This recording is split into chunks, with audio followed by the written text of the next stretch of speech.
Le recours aux démarches biographiques, d'histoire de vie, comme moyen de rendre compte des processus ou des dynamiques d'émancipation. Donc là, je m'inscris plutôt dans une perspective non plus de formation, mais plutôt dans une perspective de recherche. Le recours à la mise en récit de son expérience comme une manière aussi d'accéder à une compréhension des temporalités, des dynamiques, des processus à travers lesquels on se développe de l'enfance à l'âge adulte jusqu'à la fin de son existence.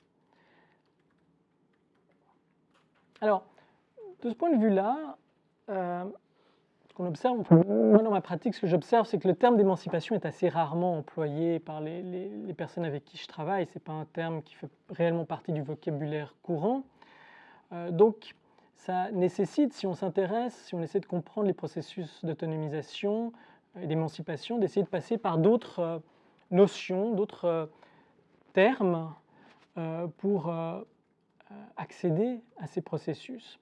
Dans ma pratique, j'aime bien faire référence à l'idée de transformation. Je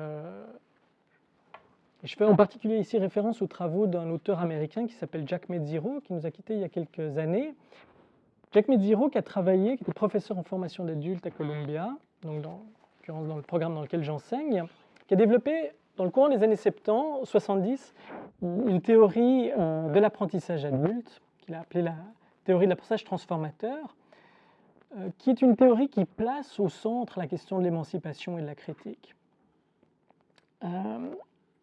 Aujourd'hui, dans le champ anglophone de la formation d'adultes, les études bibliographiques et bibliométriques le montrent, c'est la théorie qui est en fait le plus souvent mobilisée pour théoriser et conceptualiser les phénomènes de formation d'adultes. Elle reste encore mal connue en langue française, même si ses écrits ont été traduits il y a une quinzaine d'années. Alors, ce que j'aimerais juste évoquer ici, je vais aller assez brièvement sur cet apport-là, mais dans la pensée de Mezziro,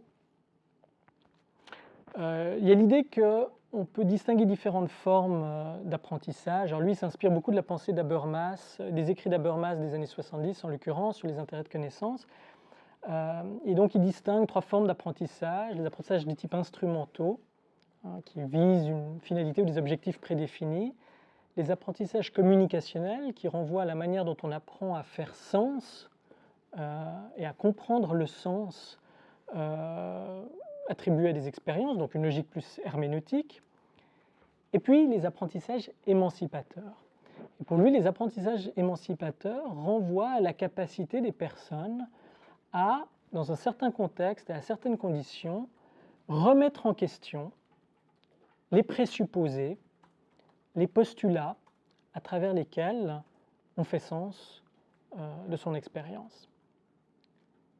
Alors, pour Mezziro, les apprentissages émancipateurs nécessitent certaines conditions pour émerger. C'est-à-dire qu'au quotidien, en général, on n'est pas en mesure, selon lui, de spontanément remettre en question des choses qui sont inhérentes à notre développement, à notre socialisation.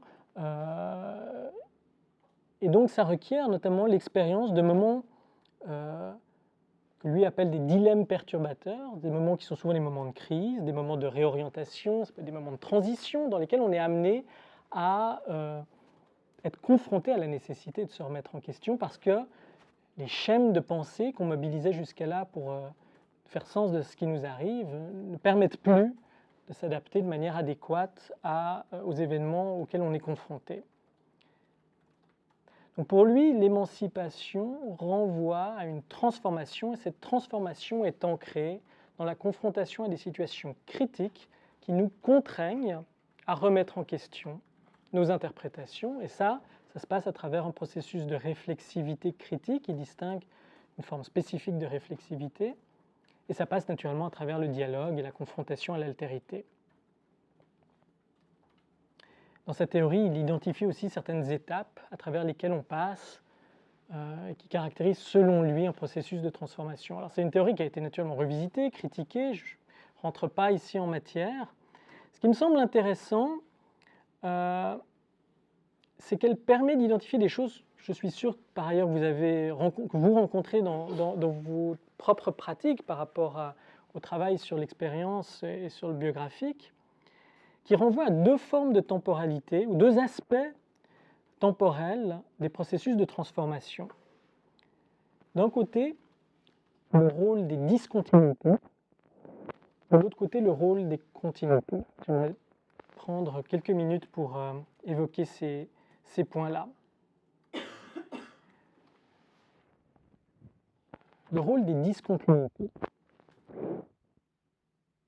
Quand on travaille sur les récits de vie, la chose la plus flagrante, c'est que les récits se construisent, et là-dessus, naturellement, Ricoeur l'a bien évoqué, énoncé et décrit, sur un travail de mise en intrigue qui suppose d'identifier des moments, des événements critiques autour desquels notre existence est mise sous tension. Alors, en langue anglaise, la notion qui est souvent évoquée pour faire référence à ces moments-là, c'est la notion d'épiphanie. L'épiphanie, c'est une notion qui vient à l'origine du vocabulaire religieux, puisqu'elle renvoie à l'idée de révélation. L'épiphanie, ça renvoie à ces expériences qu'on peut être amené à vivre, où tout d'un coup, il y a quelque chose qui bascule, on prend conscience, ça renvoie aussi à la notion de conscientisation, de prise de conscience d'un état, d'un fait, qui nous affecte de manière très profonde, qui peut nous amener à se transformer, et donc qui se révèle et qui nous révèle aussi à nous-mêmes, ou qui nous révèle une situation. Donc une approche plutôt psychologisante de la transformation, centrée plutôt sur des processus psychologiques de prise de conscience.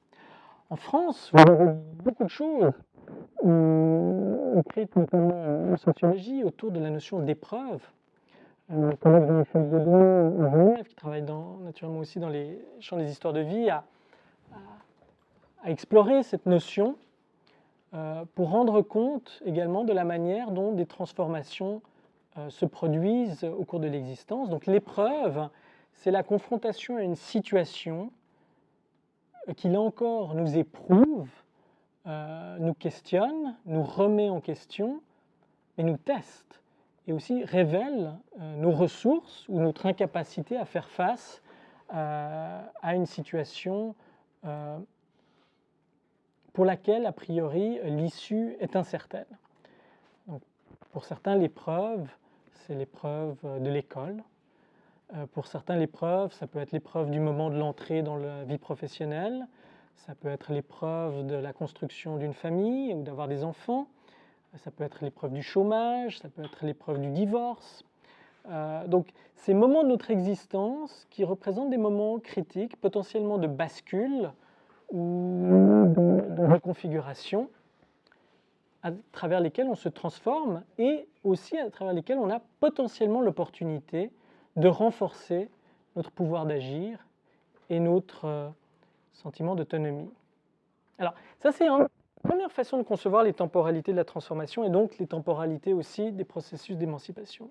Moi, ce qui m'a frappé, et c'est aussi ça qui est à l'origine de l'écriture de ce livre, dans ma pratique, c'est que personnellement, je ne me reconnais pas complètement dans cette approche-là de la transformation. C'est-à-dire quand je pense, sur la base de mon propre vécu, à la manière dont j'ai évolué, dont je me suis formé et transformé au cours de mon existence, ça n'a pas forcément passé par des moments d'épreuve ou d'épiphanie, mais ça s'est plutôt inscrit dans un mouvement de continuité. Donc une deuxième façon de concevoir les temporalités de processus d'émancipation, c'est en les pensant sous l'angle de la continuité.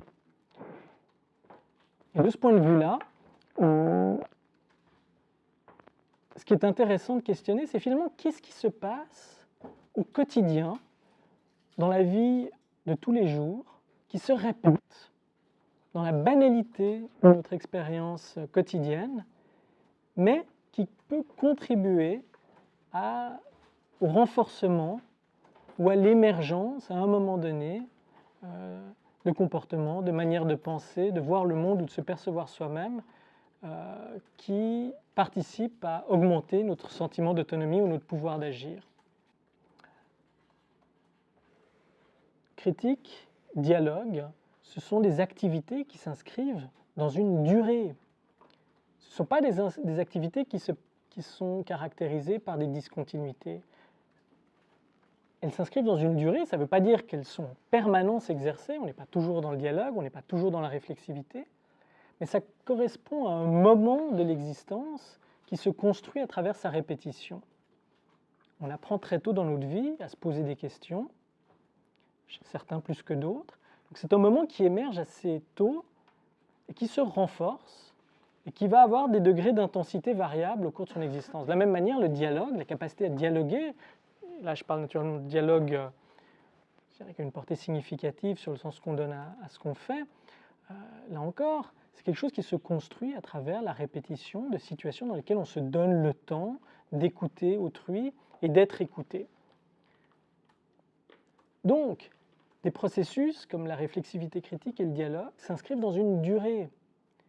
Ils participent à un mouvement d'émancipation dans la mesure où on arrive à soutenir ce type de processus sur la longueur, à les inscrire dans une forme de continuité. Donc ce que j'essaie ici de formuler avec vous, c'est que les processus qui participent à un parcours d'autonomisation, d'émancipation, sont à la fois de l'ordre de la discontinuité et de l'ordre de la continuité. Et c'est ça qui m'a amené à vouloir penser cela en termes de rythme, parce que la notion de rythme permet justement de penser cette tension entre continuité et discontinuité. Alors, je ne vais pas ici rentrer dans, parce que je suis à la limite du temps, dans les considérations philosophiques sur les auteurs qui m'ont influencé, notamment, on peut partir de Bergson, Bachelard, plus récemment Lefebvre, qui ont écrit sur ces dimensions rythmiques de l'existence et dans quelle mesure la réflexion et le travail sur les rythmicités de l'existence peut constituer un enjeu de formation. Et naturellement, Gaston Pinault, plus proche de nous, a été un des premiers, si ce n'est le premier peut-être, à penser ces questions-là dans le champ de la formation. Dans mon travail, j'ai essayé d'honorer cette intuition qu'il a eue en allant plus loin dans la conceptualisation. Et c'est ça sur lequel j'aimerais terminer maintenant,